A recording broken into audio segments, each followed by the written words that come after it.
Retornando con su espacio, matando el tiempo, el espacio que usted necesita para saber lo que pasa en la República Dominicana. Oiga, no escuche más nada, que todo lo que usted ha escuchado por ahí son bolas de nieve. Atacan cuando no le dan y cuando no atacan, que son porque son serviles.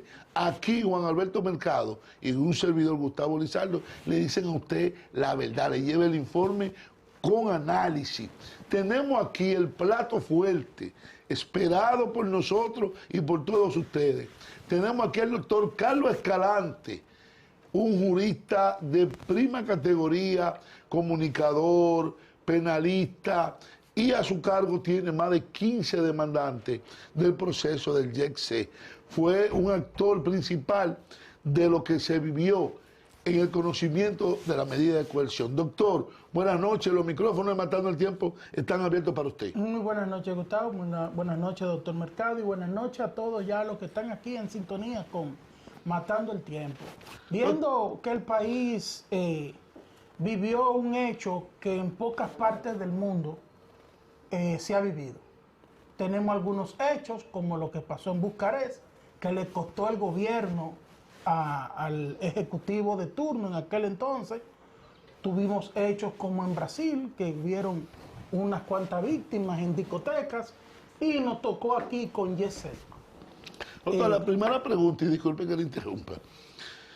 ¿Cómo usted, que estaba dentro del conocimiento de la medida de coerción, acoge esa sentencia de la magistrada, de la jueza? Mira, los jueces son soberanos de decidir como ellos entiendan, en virtud de lo que ellos ven, de lo que se les suministra. Y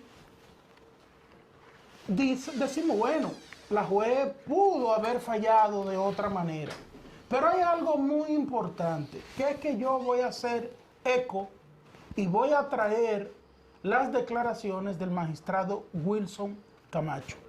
¿Qué dice el magistrado Wilson Camacho de una manera responsable? Que esa decisión se burla de las víctimas. ¿Y por qué esa decisión se burla de la víctima? Mira, don Gustavo, el caso YEC-C es un caso no solamente que fue notorio, sino que marcó un país en luto. ¿Cuándo usted puede hacer memoria que un país tuvo más de 6 días de duelo nacional? No. Que si hagamos esa memoria. Cuando un país dura más de 6 días en un duelo nacional, es porque el asunto es serio. Sí, muy, muy serio. Eso hizo que el presidente de la República Dominicana prácticamente fuera uno de los primeros en llegar en la mañana de haber acontecido el hecho.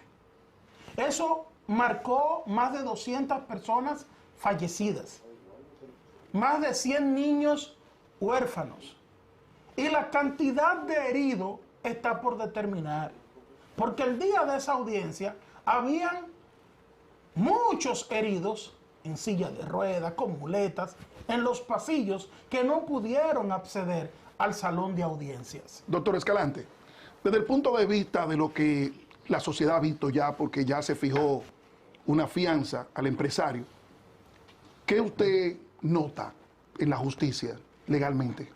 Mira, vamos a empezar desde el origen, porque hoy nuestra participación no es acabar con la jueza. No tenemos nada en contra de ella. Y mal haría yo con entrarle a la juez por entrarle.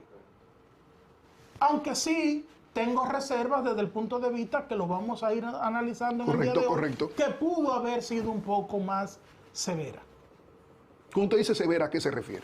Bueno, tenemos el problema del origen de la ley. Es decir, tenemos un grupo de legisladores que no trabajan, porque créanme, ¿quién me explica por qué este país no está adelante a nivel de legislación?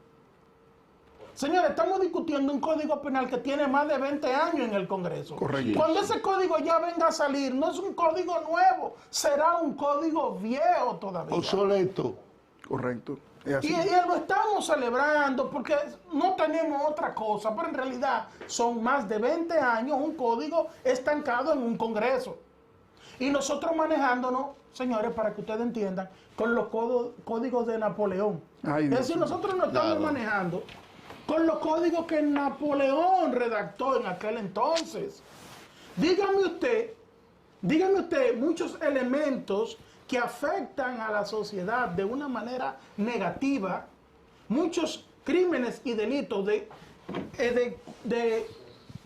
costumbre antisocial, antijurídica, que no están contempladas en ese código, porque imagínense. Doctor Escalante, ¿qué tienen que hacer las víctimas con relación a lo que se ve en la justicia para no llegar a acuerdos? Ahí vamos. Miren, entonces, usted tiene el código muy viejo, una legislación en República Dominicana que no se actualiza, porque, vuelvo e insisto, no sé para qué están los legisladores. Ahí vemos a la magistrada Jenny rogando que le aprueben el código. Pero yo insisto, ese código está viejo ya, pero Es el que tenemos. Sí, el que tenemos. Pero ya está viejo. Y mientras usted tiene países legislando ya sobre temas de si los vehículos conducen con chofer o sin chofer, aquí todavía estamos debatiendo cosas de los años, de 20 años para atrás. Sí, que si está mal parqueado. ¿Entienden? Entonces, pero ahora bien, doctor Mercado, Sí. ¿qué sucede? Ellos en la audiencia de medida de coerción presentan sus presupuestos. Dentro de esos presupuestos presentan más de 40 acuerdos. Y eso yo no tengo problema, ni puedo decirle a nadie que no lo haga. El que quiera hacer un acuerdo, que lo haga. ¿Usted cree que puede haber un riesgo de impunidad si la presión pública desaparece? Es que la presión pública no va a desaparecer y ha sido el caso en este expediente. Y lo que trae el problema. Es que si ustedes analizan, han querido jugar con el tiempo, han querido jugar con la información y aún así las personas se permanecen pendientes de este proceso. Es tanto así que fíjense que es la primera vez que usted sale y ve en las noticias el descontento contra una decisión de un juez. Y se ha hecho de manera elegante. Fíjense que nadie aquí ha atacado a la magistrada. De hecho, yo no estoy de acuerdo con su decisión y fíjense que no le estoy atacando. Ahora bien, ¿qué es lo que pasa? Que en el día de ayer muchas personas hasta perdieron la esperanza. Ay, Dios mío. Analícenlo. 2 de la mañana, cuando estábamos en el salón de audiencia, la juez da su decisión. Muchas personas, porque aquí entendemos que el que tiene cuarto, como dicen popularmente, no le pasa nada. Y eso no es verdad. No es verdad, porque habemos un grupo de personas que nos aferramos a los buenos principios.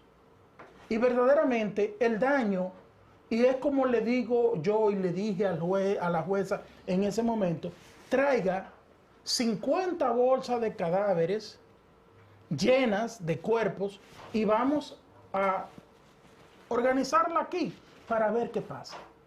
Y hagan ese ejercicio en su casa. Cojan mentalmente y digan, y paren 200 personas, y ahora que esas 200 personas se mueran, a ver qué espacio le ocupa en la casa, a ver si es bonito. Y escuchar en esa audiencia testimonio de, por ejemplo, de una médico que tiene toda la cabeza raspada, destruida desde el punto de vista de heridas. Decirle a la honorable magistrada, mire, a mí yo quedé entre una columna y el abdomen de mi esposo y ahí se me murió, con la cabeza rota. Escuchar un esposo decir, se me murió la esposa.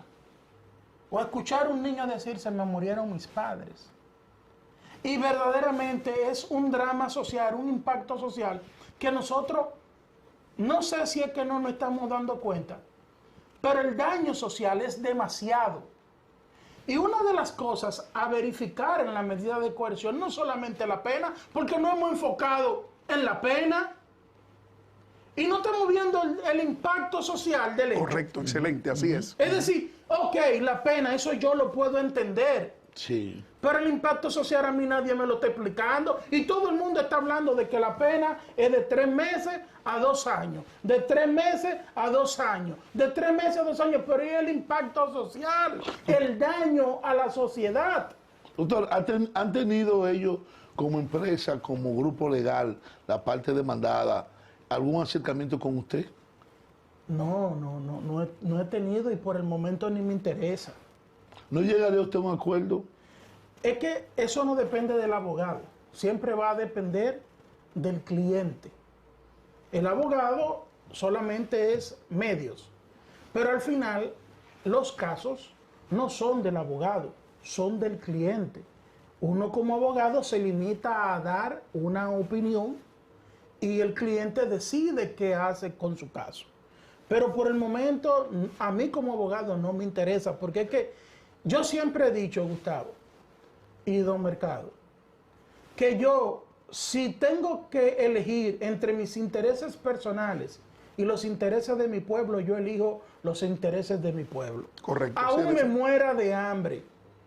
A mí lo único que me preocupa es pagarle el colegio a mis hijas y más nada. Pero la sociedad dominicana tiene que cambiar. Porque es que nadie está hablando de ese impacto social. Y yo le voy a decir una cosa a usted. Ok, tenemos de 3 meses a 2 años. ¿Quién está presumiendo que supongamos que un tribunal conozca esto mañana, lo van a condenar a 3 meses? Lo estamos dando por un hecho. No. Donde hay 250 personas fallecidas. Donde el Ministerio Público hizo un excelente trabajo. Y yo le voy a decir una cosa a usted, y esto no lo ven por un hecho de que yo lo estoy aceptando, porque nosotros apelaremos conjuntamente con el Ministerio Público, como lo anunció el magistrado Wilson Camacho. Nosotros también vamos a apelar. Pero si la fianza hubiese sido más fuerte, el descontento hubiese sido menos. Porque fíjense cómo todo el mundo ha entendido la posición de la honorable magistrada. Fíjense cómo todo el mundo ha entendido que el problema también viene de la legislación, donde la gente no ha entendido el impacto y el daño social con relación a la fianza, porque la juez pudo, en su momento, tener la mano atada con relación a la prisión, pero no con relación a la fianza. A la fianza. Doctor, desde el punto de vista de la parte demandante, ¿siente usted desde ese punto de vista que hay alguna presión, se note del Estado en medio de este proceso? Mira, cuando pasan este tipo de cosas, por eso las partes apoderan a los abogados, para que luchen por sus intereses. No importa si existe presión o no, que debe de haberla. No importa si hay poderosos o no.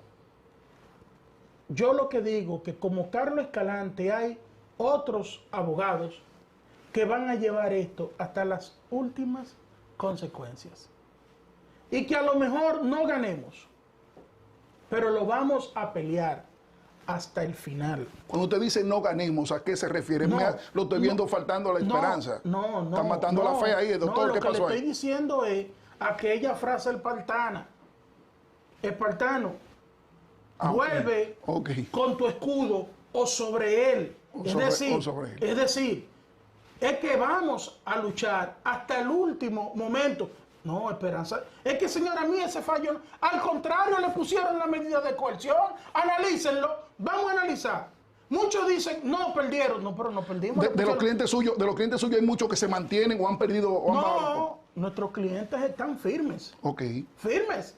¿Cuál sería le pusieron la medida, pero vamos, la parte de la defensa técnica solicitó que no se le pusiera ninguna medida. ¿Cómo? Sí. Y el juez aún así puso la medida. Porque es que no ganaron, porque es que usted tiene 7 medidas en el código. 7 medidas en el código. Y el juez puso una, la que entendía. ¿Dónde está la diferencia de nosotros y el juez? Bueno, que nosotros entendíamos que procedía a la prisión preventiva.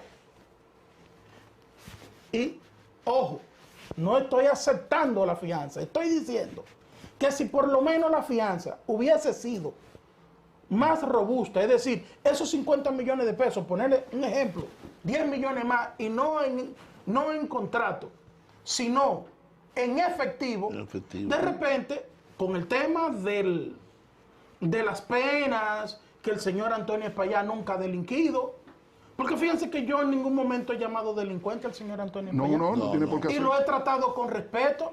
Claro. Pero le hemos dicho que hubo negligencia. Claro, así debe No ser. sé si usted me está entendiendo. Claro, así debe sí, ser, claro. así debe ser. Y he tratado al señor Antonio Espaillá siempre, aún en mis discursos en el tribunal, que dije, por su negligencia, hoy estamos aquí, y lo mantengo, pero nunca le he faltado el respeto. No puede y decirle Sí. siempre se le ha respetado, pero hubo un hecho, y ese hecho se le atribuye a una conducta de no hacer o dejar.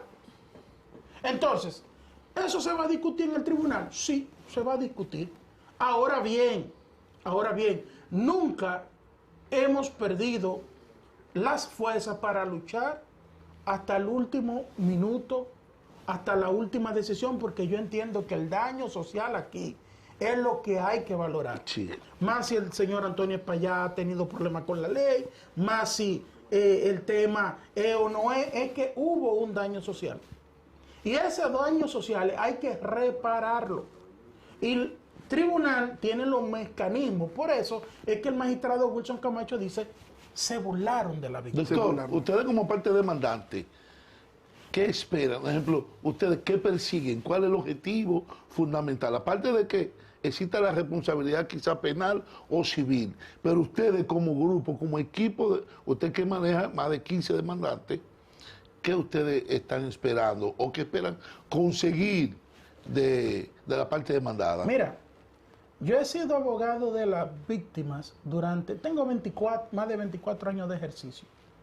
Y me ha tocado ser defensa y me ha tocado ser parte acusadora, como en este caso. Yo te voy a hacer una pregunta, Gustavo, y se la voy a hacer a todos los que nos están viendo ahora. Un hombre que perdió su hijo. Su hijo duró 20 años en sacrificio con su hijo, dejaba de comer para darle la comida al hijo, dejó de viajar para pagarle la universidad al hijo, nunca tuvo un carro nuevo porque había que comprarle el carro al hijo y esa noche se le mató. ¿Tú crees que ese hombre está pensando en dinero? Así mismo es. No está pensando en dinero y sería imprudente de mi parte yo decirle, mire, podemos llegar a un arreglo. Y si no hay una condena penal. Es que va a haber, es que si ese juicio se hiciera hoy, señores, hoy el señor Antonio Espaillá queda condenado. Y sin dudas. Porque es que el hecho es muy claro, es notorio. Las pruebas son suficientes, los peritajes indican que el techo colapsa porque la estructura adentro, señores, rompieron columnas, eliminaron columnas. Sí, para abrir espacio. Y luego pusieron unas vigas de acero con tornillo y que para tratar. Y luego el peso. ¿Y qué dice el informe, el peritaje? Bueno, que el techo colapsa por el peso y porque ya abajo no había nada que lo sostenga. Exacto. Correcto. Luego, todas las capas de fino que se le fueron echando. ¿Cuánto es el centímetro de un techo de una casa normal? Si ustedes observan, pueden ser 12 centímetros. 12. Ahí habían más de 7 finos. Está vacía. Sí, es cierto. Entonces, se cayó. Y si en dado caso en el transcurso, en el juicio de fondo, se conoce que ya en el tribunal la mayoría de la parte demandante ha negociado y ustedes se quedan hasta el final, ¿cuál sería el resultado para ustedes? El mismo que si fueran 10, 20 o 30. Es que a uno que se quede hay que hacerle justicia. A uno que se quede, a uno. Porque esto, y yo te voy a decir una cosa, ellos presentaron 40 desistimientos, pero Son 236. son 200 y pico de gente.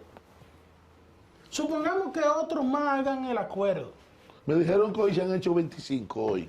Eso Hoy. nosotros no podemos impedirlo. No. Es parte de la defensa técnica, la cual él está representado por muy buenos abogados.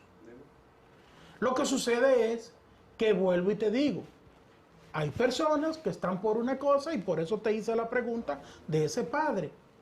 A ese ¿tú crees que ese padre que pagó un ejemplo, UNIBE, para ponerte un ejemplo, UNIBE, que solamente graduar un muchacho en UNIBE te sale a ti por unos cuantos millones de pesos largos, que estudió a lo mejor en un colegio de los caros, que cada año escolar costaba 500, 600 mil pesos. Dime tú, ¿cómo tú me dices a mí que tú me vas a reembolsar? No. Lo que yo gasté en ese muchacho y el sentimiento. No quiere ver dinero. Y luego el auxilio en mi vejez de ese muchacho. No.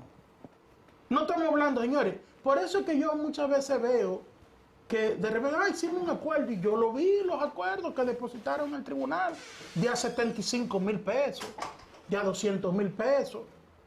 El que más vi era de 2 millones. Y yo le digo a usted, y para que usted piense, verdaderamente 2 millones pudieran reparar Imposible. la vida de un hijo, de una esposa, de una madre, en familia donde se perdieron 5 miembros. Hubo un padre que perdió sus únicos 2 hijos. Doctor, el tiempo en televisión es bastante corto. Nos gustaría que usted venga en la semana para arrojar más luz en este proceso que se vivió. Porque usted, como uno de los protagonistas, tiene que agotar la hora completa. Yo estoy de acuerdo que usted venga desde inicio para documentar y edificar al pueblo dominicano. Despídase del pueblo dominicano y pídale a los tribunales, a la justicia divina, lo que usted quiera ante la Cámara. Seguimos luchando. Esto no se queda así. Esto se apelará y continuaremos y este caso no va a quedar impune. Créanmelo ustedes que no va a quedar impune. Muchas gracias, doctor Escalante, por su visita. Está más que decirle que esta es su casa. Nosotros somos soldados de usted aquí en este espacio. Nosotros somos Matando el Tiempo. Un servidor, Gustavo Lizardo, y Juan Alberto Mercado, mi hijo, le dicen pues, hasta el fin de semana que viene, hasta la semana. Está bien. Nos vemos mañana.